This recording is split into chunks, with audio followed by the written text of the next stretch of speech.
27. 죽음이란 무엇인가? 죽음은 그로부터 모든 환상이 비롯되는 핵심적인 꿈이다. 태어나서 나이 들고 생기를 잃다가 결국 죽는 것이 생명이라는 생각이야말로 광기가 아니겠는가? 우리는 전에 이러한 질문을 제기했지만 이제 한층 더 자세히 살펴볼 필요가 있다. 세상의 모든 것이 단지 죽으려고 태어난다는 것은 세상의 믿음 가운데 유일하게 고착되고 변할 수 없는 믿음이다.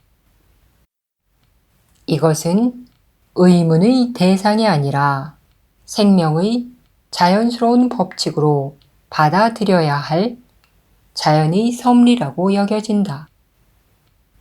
순환하는 것들, 변하고 불확실한 것들, 믿을 수 없고 불안정한 것들, 특정한 길에서 특정한 방법으로 흥망성쇠를 되풀이하는 것들, 이 모든 것이 하느님의 뜻으로 받아들여진다. 그리고 선하신 창조주께서 과연 그렇게 뜻하실 수 있는지 아무도 묻지 않는다.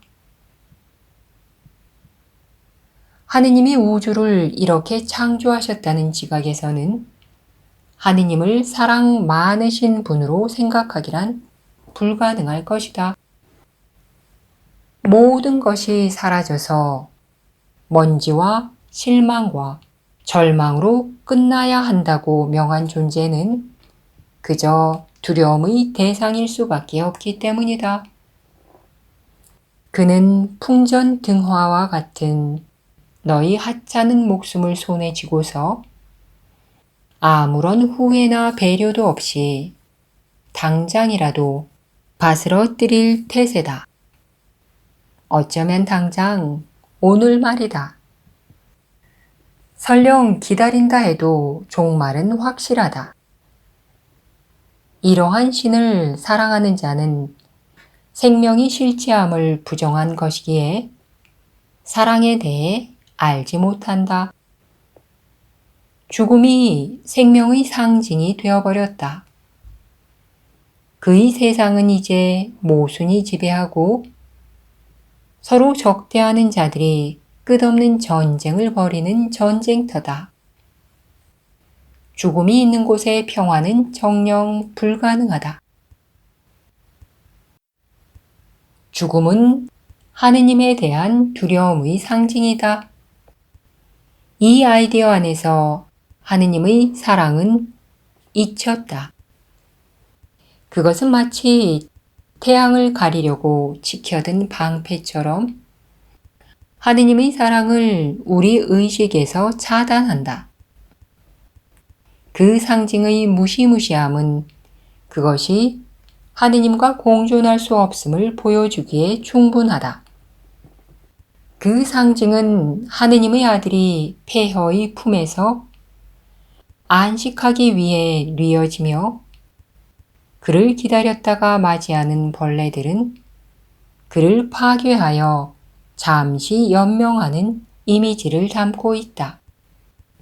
하지만 벌레들 또한 확실히 파괴될 운명이다. 그러니 모든 것은 과연 죽음으로 인해 산다. 집어삼켜버림은 자연의 생명의 법칙이다. 하느님은 제정신이 아니고 두려움만이 홀로 실제한다. 죽어가는 것의 일부가 죽을 것과 무관하게 계속될 수도 있다는 희한한 믿음은 사랑 많으신 하느님을 선포하지 않으며 그 어떤 신뢰의 근거도 재확립하지 않는다. 어떤 것에든 죽음이 실제한다면 생명은 없다. 죽음은 생명을 부정하지만 생명의 실제성이 있다면 죽음은 부정된다. 이것엔 어떤 타협도 불가능하다. 두려움의 신이 있거나 사랑의 하느님이 계실 뿐이다.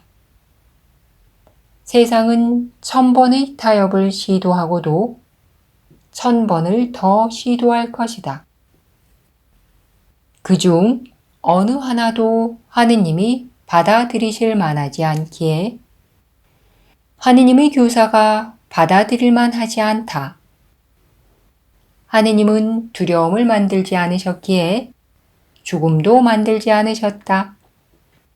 하느님께는 둘 다 똑같이 무의미하다. 죽음의 실제성은 하느님의 아들이 몸이라는 믿음의 뿌리를 단단히 내리고 있다. 하느님이 몸을 창조하셨다면 죽음은 정녕 실제할 것이다. 그렇지만 하느님은 더 이상 사랑의 하느님이 아니실 것이다. 실제 세상에 대한 지각과 환상들의 세상에 대한 지각이 이보다 더 극명하게 대비되는 점은 없다. 하느님이 사랑이시라면 죽음은 정녕 하느님의 죽음이다. 이제 하느님 자신의 피조물이 하느님을 두려워할 수밖에 없다. 하느님은 아버지가 아니라 파괴자다. 그는 창조주가 아니라 복수하는 자다. 그의 생각들은 과연 끔찍하고 그의 이미지는 무시무시하다. 그의 피조물들을 바라본다는 것은 곧 죽는 것이다. 그리고 마지막으로 극복해야 할 것은 죽음일 것이다. 물론이다. 죽음이라는 아이디어 없이는 세상도 없다. 이 하나로 모든 꿈이 끝날 것이다. 그것은 구원의 마지막 목표, 모든 환상의 끝이다. 죽음 안에서 모든 환상이 태어난다. 그 무엇이 죽음에서 태어나고도 여전히 생명을 가질 수 있겠는가? 그렇지만 그 무엇이 하느님에게서 태어나고도 여전히 죽을 수 있겠는가?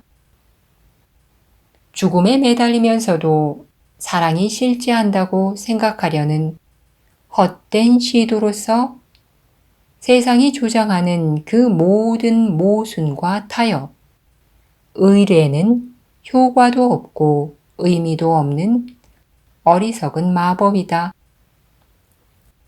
하느님은 영원하시며 창조된 모든 것도 하느님 안에서 영원할 것이다. 그렇지 않다면 하느님께는 대적자가 있어야 하고 두려움은 사랑만큼이나 실제적이어야 한다는 것을 보지 못하겠는가? 하느님의 교사여, 너희 유일한 과제는 다음과 같다고 말할 수 있다. 죽음이 관여하는 그 어떤 타협도 받아들이지 말라.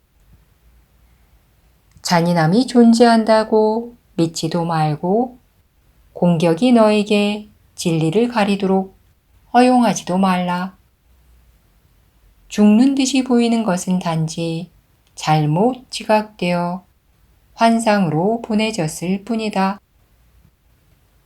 이제 그 환상이 진리로 보내지도록 하는 것이 너희 과제가 되었다. 단지 이 점에 있어서 마음을 굳건히 하고 변화하는 형식이 어떤 것이든 그것의 실제성에 속지 말라. 진리는 움직이거나 흔들리지 않으며 죽음과 소멸의 구렁텅이에 빠지지도 않는다. 죽음의 끝은 무엇인가? 하느님의 아들은 지금도 앞으로도 영원히 죄가 없다는 인식. 단지 이것뿐이다. 단지 이것뿐이다. 하지만 그 이하도 아님을 결코 잊지 말라.